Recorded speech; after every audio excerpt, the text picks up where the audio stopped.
1살을 내리면은 정년이 1년이 더 다닐 수 있는 거고 2살을 내리게 되면 2년을 더 다닐 수 있는 게 되는 거니까 연령 정정, 나이 변경하는 거에 대해서 한번 말씀드려보겠습니다. 요즘 5, 60대 분들이 연령 정정 신청을 많이 하시잖아요.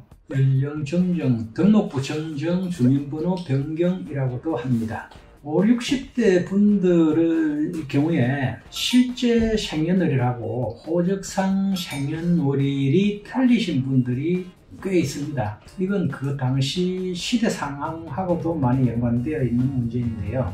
교통이 불편했고 주로 농사를 짓던 시대라 태어나자마자 바로 즉시에 행정청에 가서 출생 신고를 하기가 어려웠죠. 아는 지인을 통해서 부탁을 해서 대리 신청을 하거나 이장님이 연 소재지에 나갈 때 한꺼번에 출생 신고를 하는 경우가 들어 있었습니다. 그러다 보니까 헷갈려 가지고 착오로 주민번호가 잘못 신고되는 경우가 꽤 있었습니다. 그리고 그 당시에는 또 의료 환경이 빈약할 때라 가지고 태어나면 사망률이 많았다 그럽니다. 그래서 바로바로 출생 신고를 안 하고 최소한 몇 달, 때로는 1년, 2년 두고 보고 있다가 살면은 출생 신고하는 경우도 있었다고 그럽니다. 그래서 나이가 적게 돼 있는 경우가 들어 있었죠. 5, 60대 분들이 이제 와서 정정하는 이유가 있나요? 경제적인 문제하고 많이 연관된다고 보여집니다. 출생 연월일은 정년과 바로 직결되는 문제이고 정년 이후에는 노령연금 수급 시기와 직접적으로 연관되는 문제이다 보니 주로 이제 정년 때문에 연령 정정을 하시는 분들은 주로 이제 공무원, 공기업, 회사 취업 규칙에 정년이 보장되어 있는 이런 직종에 근무하시는 분들이 주로 연령 정정을 하십니다. 근데 그런 분들은 나이가 많게 돼 있으면 드물지만은 그런 분들도 있습니다. 많게 돼 있는 분들이 나이를 내려야 되는 거죠. 1살을 내리면은 정년이 1년이 더 다닐 수 있는 거고 2살을 내리게 되면 2년을 더 다닐 수 있는 게 되는 거니까 정년과 연관되는 분들은 낮춰야 되는 분들이고 일단 정년을 통과해가지고 정년 퇴직했다. 그 이후에 계신 분들은 이제는 높여야 되는 분들이죠. 높여야 빨리 국민연금, 노령연금을 빨리 수령을 하니까 정년과 관련해서는 낮춰야 되고 노령연금 수급과 관련해서는 실제 나이로 높여야 되는 그런 케이스들이죠. 아무래도 경제적인 문제하고 직접적으로 연관을 되다 보니까 주로 관심을 많이 가지고 정정 신청을 많이들 하시는 것 같습니다. 그리고 1살 정도 틀린 경우에는 정정하려니까 애매하기도 하고 근데 한 2살 정도 틀리는 경우에는 또 사정이 좀 틀릴 수도 있죠. 우리 사회에서는 나이 2살 차이라 그러면은 뭐 동생 취급하는 그런 경향도 있기 때문에 고쳐야지 하다가 오늘 내일 하다가 어느 정도 시간적인 여유도 생기고 하니까 정체성 회복 차원에서 내 실제 나이를 찾아야 되겠다 이렇게 해서 이제 신청하시는 분들도 있다고 보여집니다. 나이가 바뀌면 주민번호도 바뀌나요?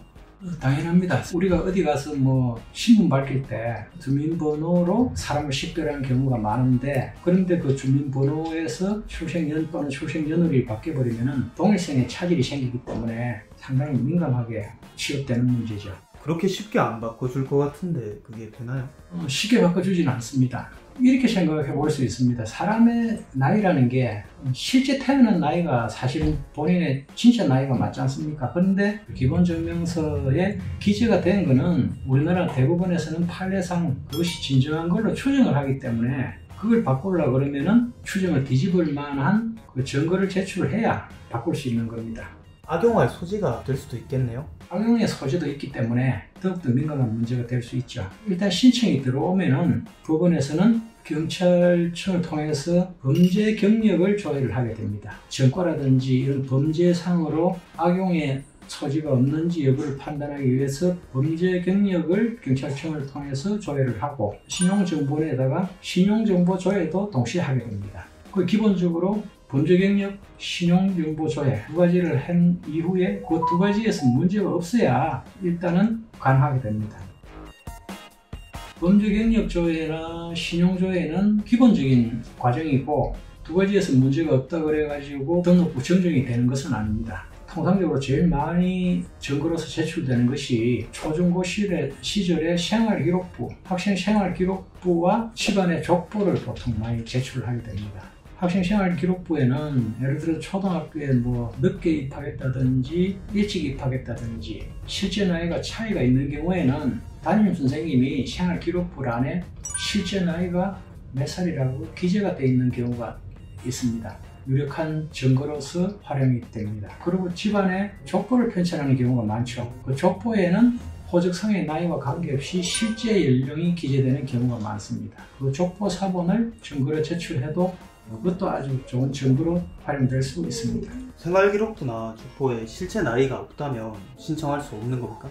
그런 경우에는 기타 자기 실제 나이를 추정할 수 있는 입학연도, 예를 들어서 뭐 가족관계 등록부대로 하면은 6살에 입학한 게 된다든지, 그런 경우라면 실제 입학연도를 주장을 한다든지, 옛날에는 돌사진을 찍으면은 돌사진에 촬영 일자 기재해 주는 경우가 많았습니다. 그것도 아주 유력한 증거가 되고, 최근에는 뭐 증거로 자주 활용되는 게 SNS에 올린 뭐 친척들이나 가족들하고 어떤 생일 파티하면서 찍은 영상, 실제 나이가 나타나는 그런 영상들도 증거 자료로 활용될 수 있습니다. 그리고 뭐 이것저것도 아무것도 없다, 증거가 부족하다, 그러면은 통상적으로 많이 하는 방법이 인후보증인이라 그래가지고 주위에 친한 분들 두 분을 보증인으로 내세워가지고 혹시라도 연령 정정 신청으로 인해서 무슨 문제가 있으면은 거기에 대한 보증 책임을 지겠다는 의미에서 인후보증인 2명의 보증서를 함께 제출해서 정정 신청에 활용하는 방법도